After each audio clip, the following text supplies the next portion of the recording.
Vou passar para a doutora Carla agora. Carla Verusca, representando a Secretaria Municipal de Educação. Boa tarde a todos, a maioria colegas, né? Boa parte já trabalhamos juntos. Eu sou professora de 1ª a 4ª série da Prefeitura de Vitória há 22 anos. E assim, nessa jornada, né? Boa tarde à mesa toda. Mandar um abraço à professora Vânia, ela também está recebendo algumas pessoas hoje que vieram de São Paulo. Infelizmente, nesse horário ela não poderia estar aqui, mas vim para a gente poder falar um pouco do gerenciamento de pessoas no município de Vitória, no que tange a questão dos profissionais da educação e, mais especificamente, até os professores. Estive à frente da gerência de recursos humanos nos últimos 5 anos, aliás, desde 2006, na época da professora Marlene, por ter uma trajetória e por ter um conhecimento acadêmico também, né? Entendo que todos nós professores, seria muito salutar que nós tivéssemos a oportunidade de passar por todos os espaços da escola e da administração. Eu tive essa experiência e eu sei o quanto isso é grandioso para o nosso crescimento pessoal e profissional. Sala de aula de alfabetização, pedagogo, direção de escola e administração. Porque é muito fácil para a gente falar do outro quando a gente nunca esteve no lugar do outro. Então eu me sinto muito à vontade de estar aqui conversando com vocês, porque foi justamente essas questões dos afastamentos dos professores que me levaram a despertar o desejo de ir para o doutorado e estudar isso, certo?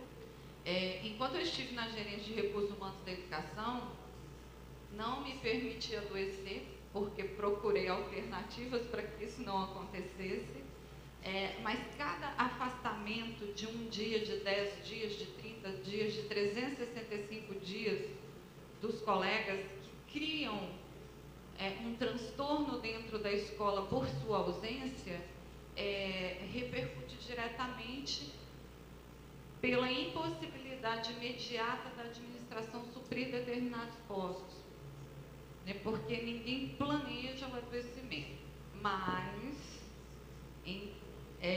a gente planeja as licenças para fazer cirurgia plástica, varizes, que também estão no índice de afastamentos.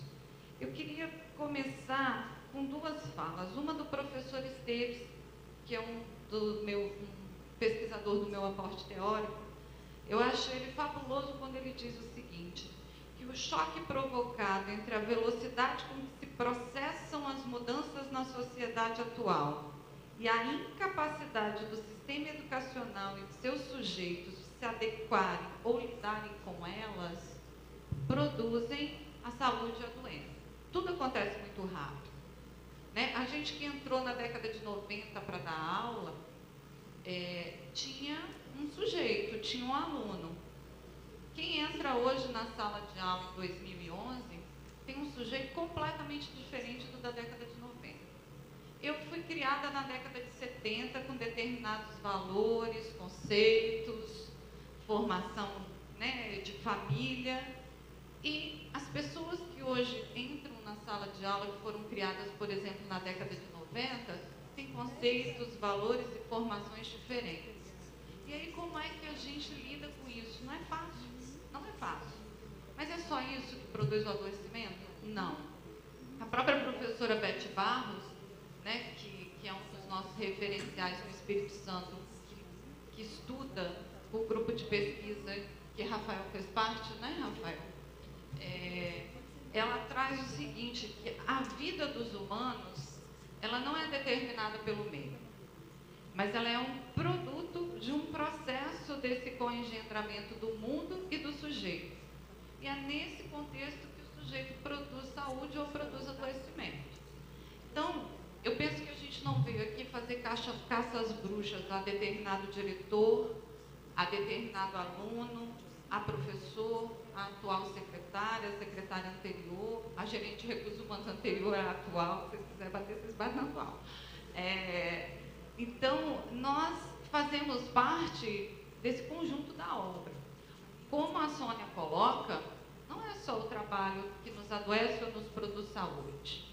São as nossas relações familiares, as nossas relações de amizade, é o nosso transporte, você tem razão, as nossas condições físicas de trabalho, isso é uma condição, assim, sine qua non, que passa do salário, que passa pela falta de um microfone dentro da sala de aula, que poderia ajudar muito, que passa pela limpeza do ambiente onde nós damos aula, né? Aquelas escolas que têm ar-condicionado, pela limpeza do filtro do ar-condicionado. Isso eu posso falar de cadeira, eu tenho 2 fendas nas cordas vocais. E quando eu estou em sala de aula, eu tenho que estar junto com a minha fonoaudióloga, porque senão eu entro para as estatísticas de afastamento. E aí é como cada um de nós cuida de si próprio. E quando o Rafael coloca, né, que o professor precisa de cuidado, eu entendo que todos os sujeitos da escola precisam de cuidado. O professor precisa de cuidado, o aluno, o diretor, não é um lugar fácil o lugar do diretor, as pessoas da limpeza, a comunidade. Então, assim, é todo um conjunto. Em relação aos dados, que Rafael falou que nós iríamos trazer, de fato, eu trouxe os afastamentos de 2010 e os afastamentos até maio de 2011, especificamente do magistério, tá? Em primeiro lugar, no ranking, vamos dizer assim, de 7.000 afastamentos, 1.353 no ano de 2010 foram para licença acompanhamento. O maior motivo de afastamento dos nossos profissionais se dá para acompanhar filho, marido, esposo, pai. Então, o nosso professor ele adoece também. Nós temos as outras causas de afastamento, mas que já tem uma porcentagem menor. Em segundo lugar, nos afastamentos, então, primeiro a licença acompanhamento. Inclusive, existem estudos, né? Existe um TCC, um trabalho de conclusão de curso da EMESCAM, feito pelo pessoal da Medicina do Trabalho, que eu estou sentindo a ausência do pessoal da Medicina do Trabalho nessa mesa, né? Era imprescindível que eles estivessem aqui para falar também. Então, em primeiro lugar, o magistério se afasta por licença acompanhamento. A gente pode dizer que por conta da maioria ser mulher, né? Tem várias questões. Em segundo lugar, nós temos as doenças do aparelho respiratório. E aí, entre as doenças do aparelho respiratório, a gente tem a sinusite encabeçando todos os afastamentos, a laringite, e em terceiro lugar, o afastamento por cordas vocais, doenças ou afetações nas cordas vocais. Em terceiro lugar, por motivos de afastamento, nós temos as convalescências. São as pessoas que fizeram alguma cirurgia, e aí a gente tem um ranking muito alto de cirurgias plásticas. É fato, nós somos mulheres. Nós temos as convalescências por motivo de fratura e por quimioterapia e tratamento das pessoas portadoras do vírus do HIV.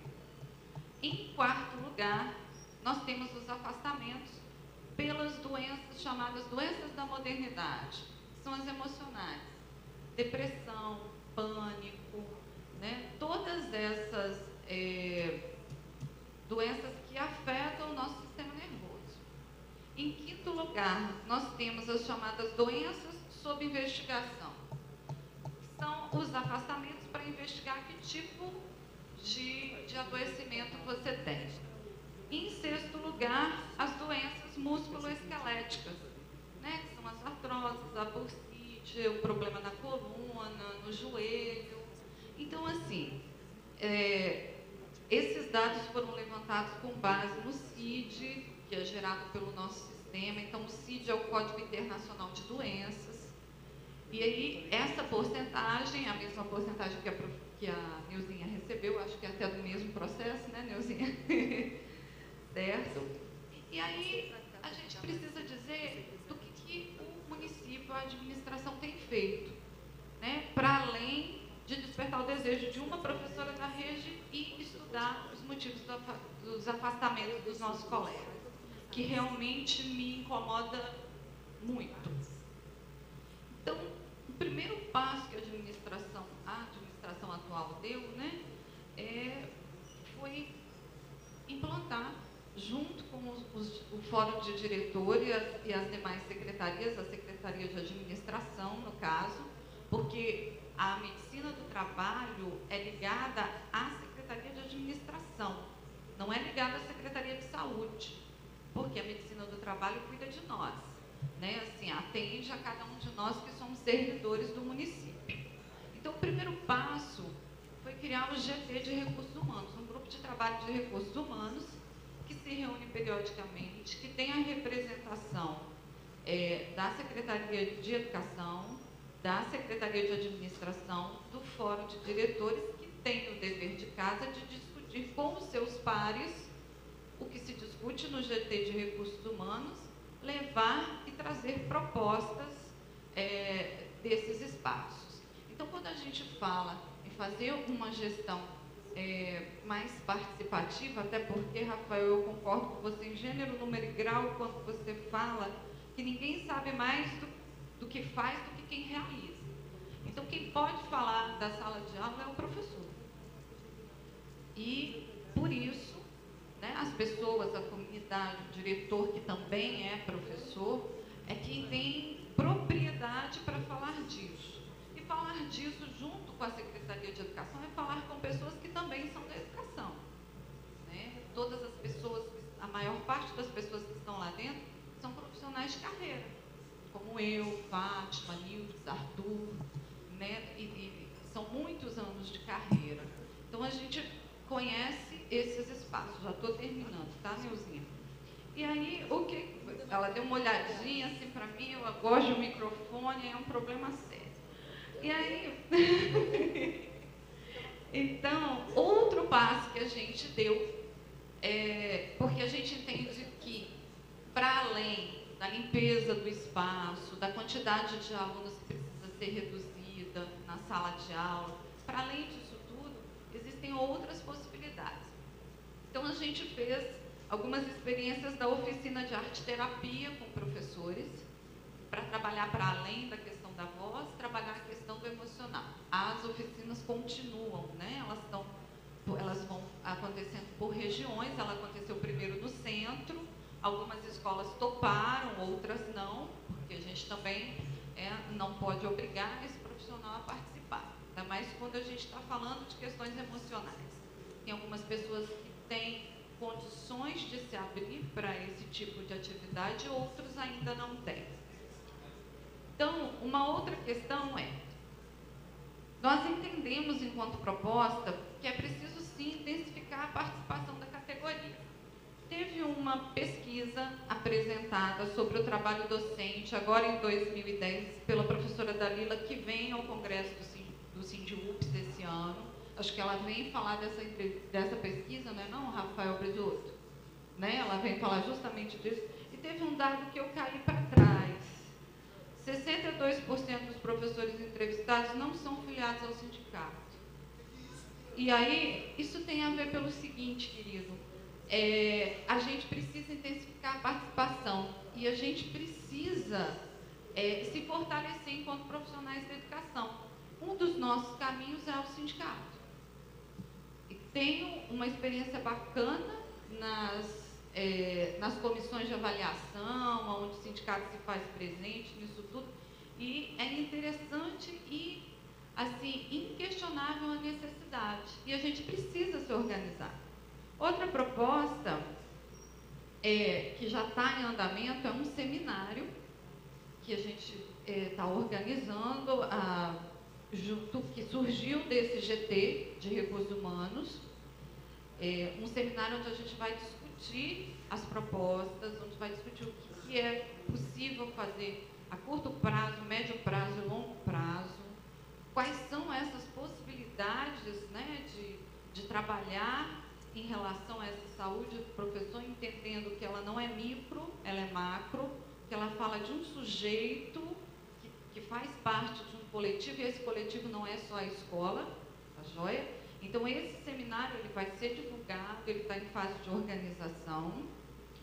Um outro ponto, quando o Rafael coloca que a gente precisa ter 2, 3 vínculos de serviço, que também é fato, há uma discussão, né, entre os municípios e o Estado para verificar a possibilidade de facilitar as permutas, no sentido de que se eu moro em Vitória e venho com a minha cadeira da Serra para Vitória e já tenho minha cadeira da Serra, minha cadeira de Vitória em Vitória, minha qualidade de vida melhora no sentido de eu precisar pegar menos transporte, de eu poder almoçar na minha casa, de eu poder ver meus filhos.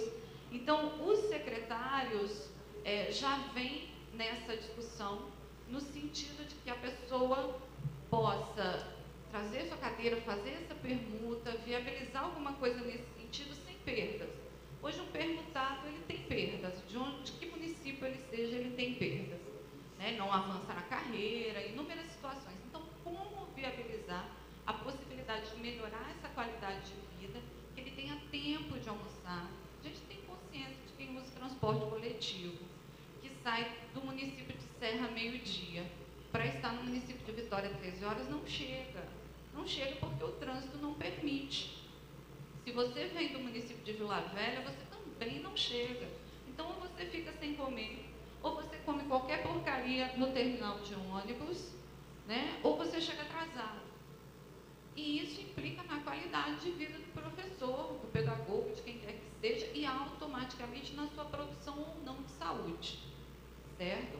Um outro ponto que também está em discussão entre as secretarias é a possibilidade da realização de exame periódico com os nossos profissionais. O município de Vitória não realiza exame periódico, como as instituições particulares são obrigadas a fazê-lo, por exemplo. Então, nós temos dezenas de colegas afastadas